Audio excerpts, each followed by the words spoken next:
All right, Mr. Tjarks, now is the organization for supporting and funding new hydrogen technologies inside of Germany.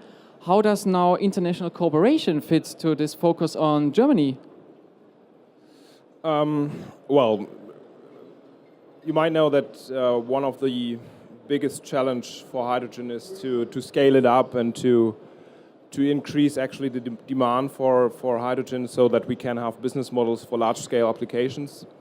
And then when it comes to that, it's pretty important that we find collaborations, that we cooperate with other countries, with other industries to increase the demand and the concept of hydrogen. So for us, even on a national scale and as a national organization, it's pretty important to have these international cooperations because in the end we have a global market and we need all these aspects for our national strategy as well. Okay, so it's not enough to focus only on your own country. On which topics has cooperation mainly focused in the past? Well, hydrogen is in the discussion for a lot of years right now, and especially comes from the transportation sector. So in the past we had a lot of activities on a R&D scale, on a global scale, R&D topics, mainly for the transportation sector.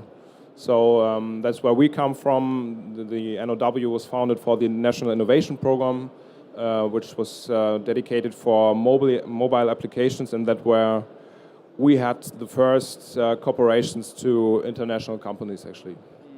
And as you said, hydrogen is not only a product, but more a concept.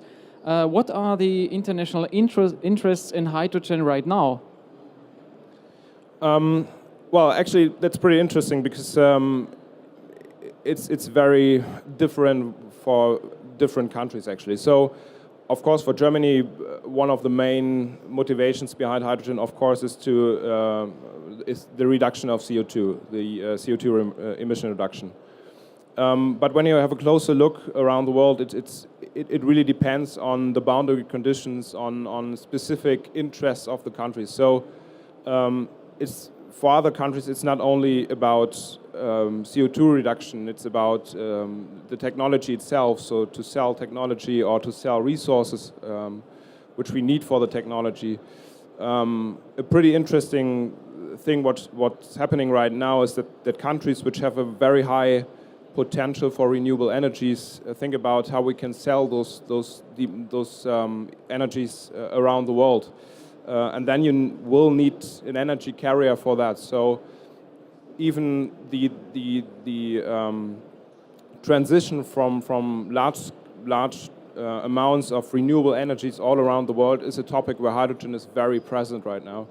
So yeah, it's pretty interesting. In the end, it's all about hydrogen, but it comes from another perspective, actually. Okay, and we here on the fair see that hydrogen technologies are reaching right now or already reached market maturity. So what do you focus on now regarding this international cooperations? Well, as I said before, in the past we did a lot of R&D topics on a national scale, on a European scale, on an international scale. So right now we are at a point where hydrogen actually or hydrogen technologies could actually be deployed. So we actually can use them on the market. So in the end, actually right now we have the technology, and the next step has to be where are the markets and where can we deploy such systems. So as I said before, because we do a lot of funding on a national scale, and we see that isolated funding or let's say isolated components doesn't work. So we need, as you said, we need concepts. We need to find corporations where we can link different things together and to actually increase the demand for hydrogen. And that's, from my point of view, exactly what we are focusing on right now on a global scale. So we try to connect things, we try to connect markets, we try to connect interests, so that in the end we can reach this very high, large-scale application projects, for example. So right now your projects try to implement the technology and not to do research about this? Right. I mean, for example, when it comes to electrolyzer or port-to-gas systems, right now we have about, I think, 50 demonstration plants in Germany, 50. So the next step can't be another demonstration, another R&D. The next step has to be how we can deploy, how we can find markets, how we can find mechanisms to increase the market demand for green hydrogen. So for us, the technology is there. The innovation itself is not the technology, but the integration of the technology in the existing system. Yeah. Now, let's have a look on the European scale. The EU is known for several regulations, mainly in the agricultural sector, but also more and more in the economical and in the social sector now. Can you give us a short overview of your involvement on EU scale? Well, we are involved on different levels. So right now we are basically financed by the Ministry of Transportation, and they are involved on a level, on the EU level, when it comes to law and to regulatory framework. So we actually can't do the law, but we can support the Ministry of Transportation by showing what the technology is able to do, right? So in the end, the laws and the technology itself and the markets are connected. So right now we try to support on a European level that laws goes into the direction where we actually can deploy those systems, right?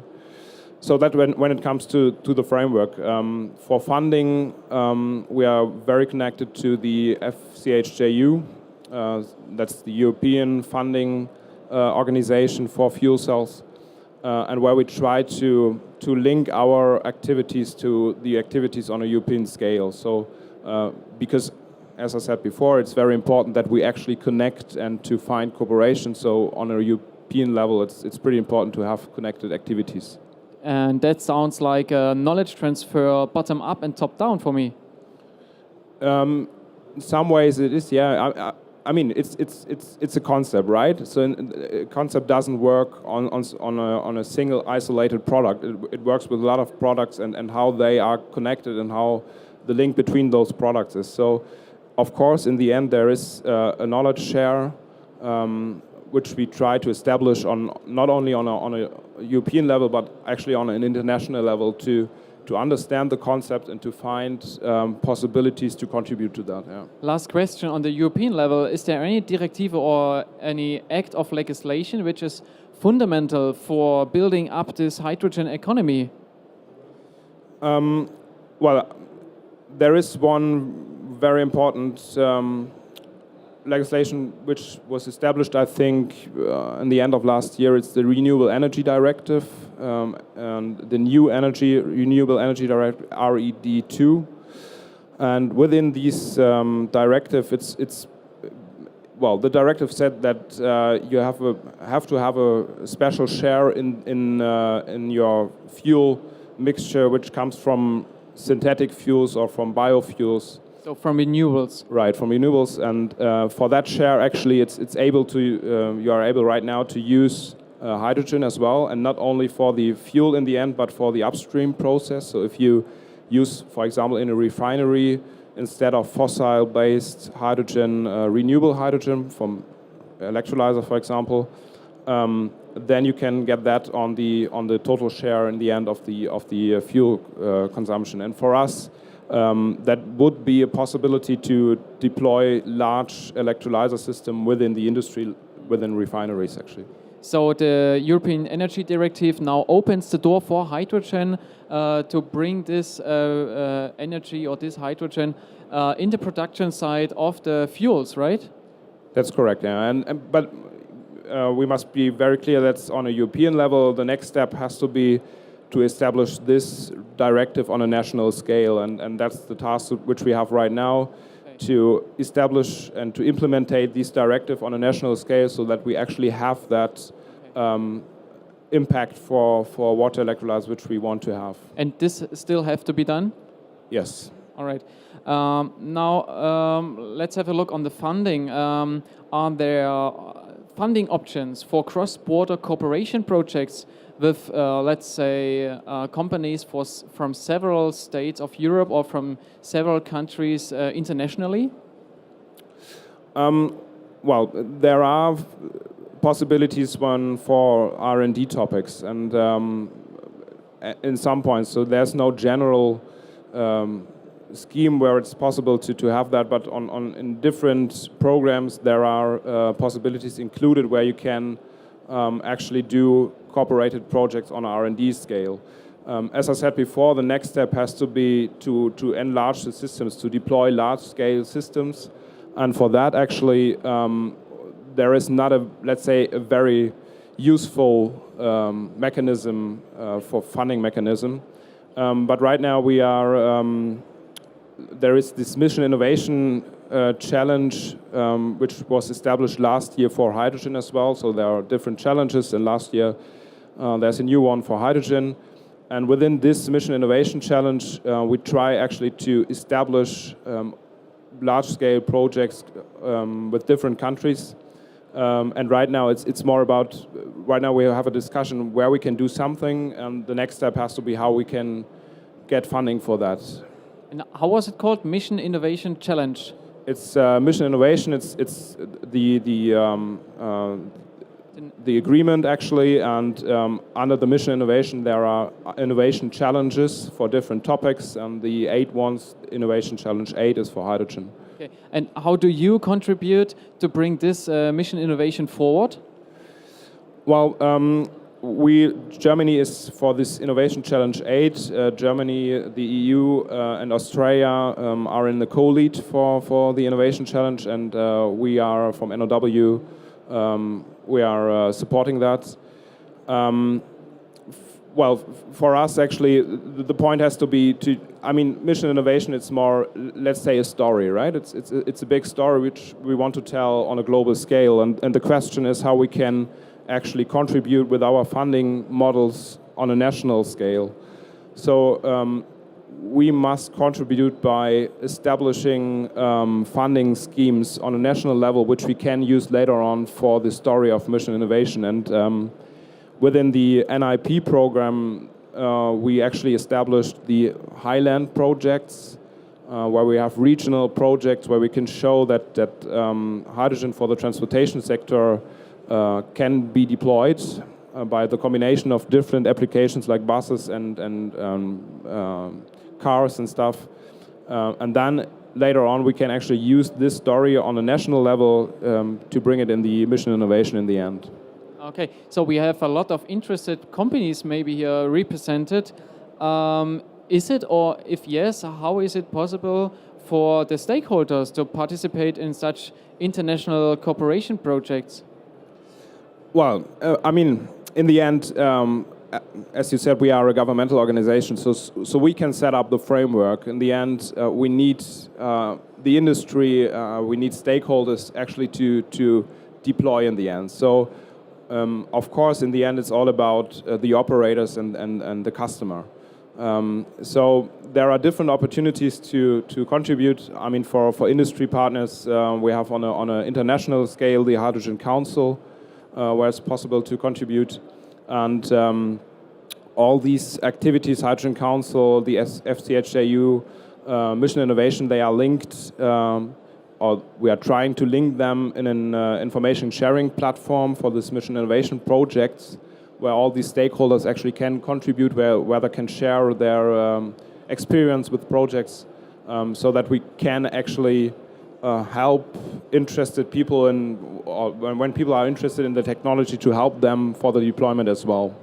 Okay, one deeper question to that, because maybe it could be interesting for the companies. Is it possible with such cooperation to prevent competition due to this international cooperation, or is competition a stronger topic for them? What do you think? I mean, as I said, hydrogen is a concept. It's not a single product, right? So in the end, if you want to establish a concept, we need corporations. That is pretty important, actually. So in the end, when you establish a product, there will be possibilities to sell and deploy single products. But on the first stage, we have to get where the concept as itself is deployed, and that for us is very important to have corporations on that scale, so that we can achieve this concept as a business model, actually. Okay, we have to fight against the party on the next floor here. One last question on that, maybe. Can you give us, so what we learned now is that hydrogen has to be a global economy. We have to look on it with a global perspective. Can you give us a clear and loud vision? What do you think? How will this economy be characterized in the future then? Well, I mean, hydrogen and fuel cell technology is a very flexible technology, right? I mean, you can see it on the fair. I mean, there are so many possibilities to deploy the technology for different applications. So in the end, I think on a global scale, we have a very characteristic deployment when it comes to single countries. So for some countries, actually, they are deploying the technology because they want to sell renewable energies, so they are more on the production side, and other countries are more on the consumption side because they need energies maybe for the transportation sector. So actually I think we have a very flexible technology here, and we will need a flexible framework to actually deploy this in the future. Okay, thank you for this small outlook on to the future. Thank you to the audience for joining us here to this interview, and everyone who is interested to get further into the topic, you can talk to Dr. Tjarks and NOW at booth number B59. So thank you, Dr. Tjarks, for the interview. Thank you.